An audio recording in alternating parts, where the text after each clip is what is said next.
Let's be honest. Black people can probably make a song out of pretty much anything.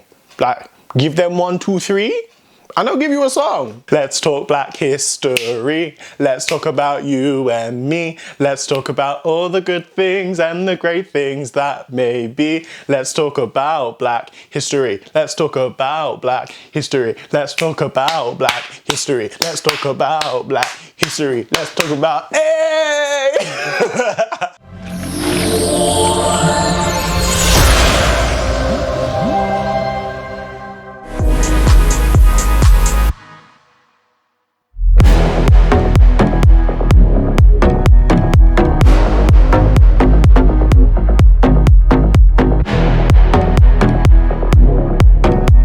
Good morning, good afternoon, wherever you are in the world. I'm Victoryforu and welcome back to my channel. Today, we are going to be talking about 10 amazing black people or black groups of people who have had an amazing impact on the music industry. The music industry as a whole, literally every single thing that we listen to. So from hip hop to rap to grime to dubstep to house, pop, jazz, pretty much anything. Name a genre of music and black people have probably had some kind of hand in making it sound how it sounds. And probably some of the people that I'm going to bring up today and the music that they influence is probably going to shock you. You're probably going to be sat here like, what? You sure? Yes, I took time to research this and I've had so much fun researching all of these people, some of which I already knew about, some of them I kind of knew like little bits and pieces about, and some of them I didn't even know they existed, and I'm so glad and grateful I've taken this time out to research them.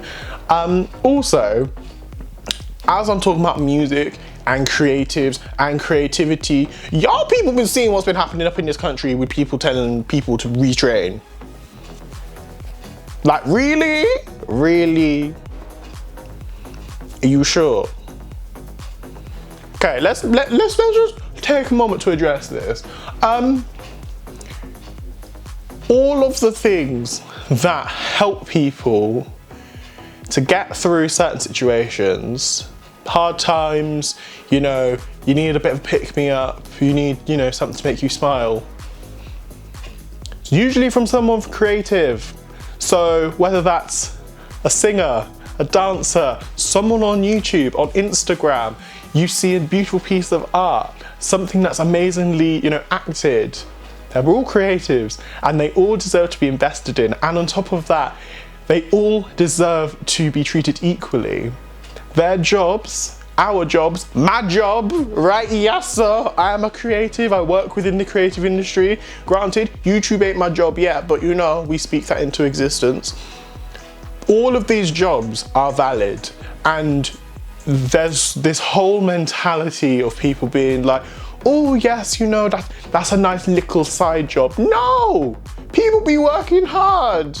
And the audacity of telling someone to reskill and retrain to go and work in another industry is just beyond me. You wouldn't tell, you know, you wouldn't go and tell someone in the NHS or in the army to, you know what, go and retrain because, you know, your service ain't needed no more. So just go and retrain.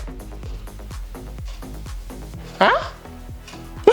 Like, genuinely, music, creativity, art saves people's lives. So when we stop investing into those things, you really stop investing into all of the people that enjoy it. And on top of that, are you aware of how much money the creative industries bring into the UK economy? It's in the billions. It's actually in the billions. So to not invest in that makes no sense. Anywho, we're gonna move on with the video. I just wanted to address this at the beginning of this video. I stand by all of the artists. We need to save art as a whole. Every part of it, you know, protect the people, support theatres if you can. If they're doing anything online when they're opening back up theatres, please do try and support if you can. I mean, as we're about to talk about, you know, Black History Month stuff, go support black creatives. I'm being real, I ain't joking. Go support black creatives, like just go do it. Obviously support everyone else as you already do anyway, but you know, if you're gonna take a month to go and support black creatives, this is the best month to do so. so go do it. Now, as I said at the beginning of this video, I'm probably going to speak about some people who you may not have heard of, which I guess in some respect is a good thing because you're going to learn something. And you're also going to find out that they have influenced a lot of the music that you listen to. I know you probably may be thinking, oh, so you're going to be talking about, you know, Beyonce and, you know, Sade and, you know, all of these people. Like, don't get me wrong, all of them, amazing. Amazing, yes! Like, Janelle Monáe, Jill Scott, yes. But we ain't gonna speak about them today. They are amazing, but we're talking about people who have, I mean, obviously all of those people have made huge impacts within their industries and within, you know, the genres of music that they've created. But we're specifically talking about like the starting of and the creations of specific genres. So yeah, this is going to be really, really fun. The first lady that we're going to start off with is Sister Rosetta Tharpe. Now, she is an amazing lady, better known as the godmother of rock and roll. So you people didn't know, you people did not know that rock and roll, you know, the thing that everyone will say, you know, Elvis Presley started rock and roll and all that. You didn't know that it was started by a black woman. You wasn't ready for me to drop that knowledge on you, but I just did. So any rock and roll fans, any people who, you know, like indie, death metal, punk, any of that, you have a curly-haired black woman to thank. She was born to two cotton pickers that were born in the Jim Crow South. So y'all know that was a situation, but she made it out. And she slayed, and she genuinely did so well. She was described as a musical prodigy, and she started singing at the age of 4. And she also was playing the guitar at the age of 4 as well.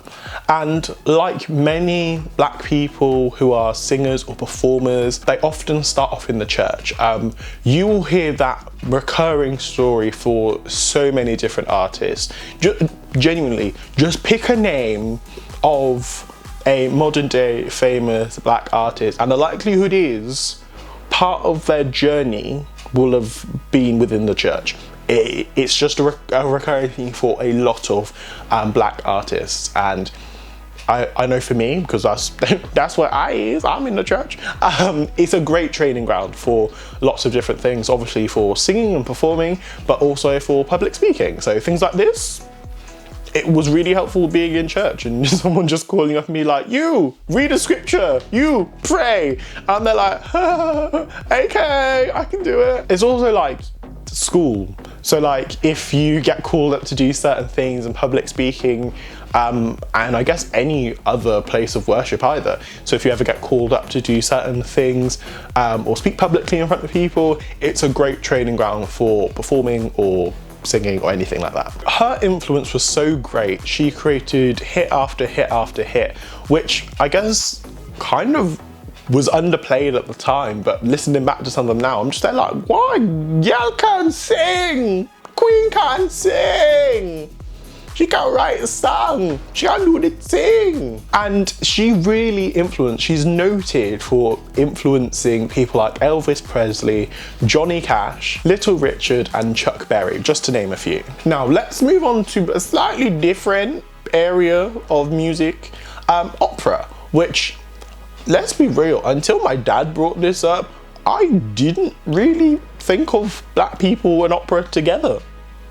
I just didn't. Like, it's also like black people and classical music, I didn't really think of them together. However, there was a BBC4 documentary on like the hidden black figures within classical music, which I need to watch because I really want to do something on that, which hopefully you'll see in the future. So this lady was described as the finest in her day, and she was one of the most amazing soprano singers. Her name was Jessie Norman. She had such a successful career, a concert career, like going to different concerts and performing, that opened the door for so many other black operatic singers. She first started singing in the church. Okay, That's going to be a recurring theme for so many people within this list, so just get used to it. Then she went to Howard University on a scholarship to, perfect her vocals, come through. In her career, she had 15 Grammy nominations and 4 wins. Those wins included Lifetime Achievement Award and Opera Recording. Her beautiful high register allowed her to perform amazing work from Wagner, Brahms, and many contemporary American composers. Again, we're moving in a different direction. We started with rock and roll, then went to opera, now we're at dubstep. 2 of the pioneers of dubstep were actually black guys. And dubstep was something that was founded and created within the streets of London. It was created specifically, or it's noted to have been created by 4 guys. Their names were LB, Zed Bias, Oris J, and Steve Gurley. They were noted for being the originators of the sound of dubstep that we all hear and love today, that is, woven into so many songs that we enjoy. And obviously without these 4 guys, but specifically within this, without Oris J and Steve Gurley, we wouldn't have had, artists like Skrillex who came out with, that smash hit of Scary Monsters and Nice Sprites, which really pushed him to fame. And then we had, other amazing tunes, like Where Are You Now That I Need You. Let's talk about a living legend, Quincy Jones. And I know we band around the word legend so much, but genuinely, living legend. There's no disputing it. He has like a long list of things and situations that he does. So he's a record producer, film producer, or TV producer for that matter, musician, composer, and philanthropist. I mean, my man working. He walking. And in fact, he is the most Grammy nominated artist in, ever, like in history. He has had 79 nominations and 27 wins. He has worked with, some of the biggest, amazing people up in the game. From Ray Charles to Michael Jackson, Aretha Franklin, who we'll be speaking about in just a little bit, Frank Sinatra and Celine Dion.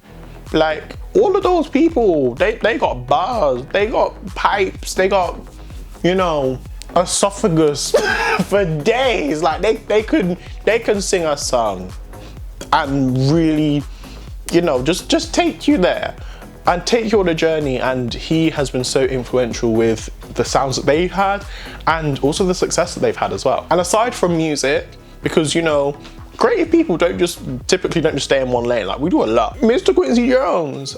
Any fans of The Color Purple? With Oprah, with Whoopi. He produced that. Now this next one, to this day, I will rewatch. That's how good it is. It stood the test of time. I hope I can show it to my children when I have children one day. And when they're old enough, and I'll just be like, and we will do the rap together as well. I'm not gonna do the rap on here because I'm just not gonna do that today. I don't want to show you people up. No, we ain't doing it. But he also produced one of the most iconic TV sitcoms ever, The Fresh Prince of Bel-Air. Comment down below, like, Fresh Prince of Bel-Air fans, favorite moment. I just want to know, what's your favorite moment? I know it's a lot, but there are some iconic moments. Which is your favorite?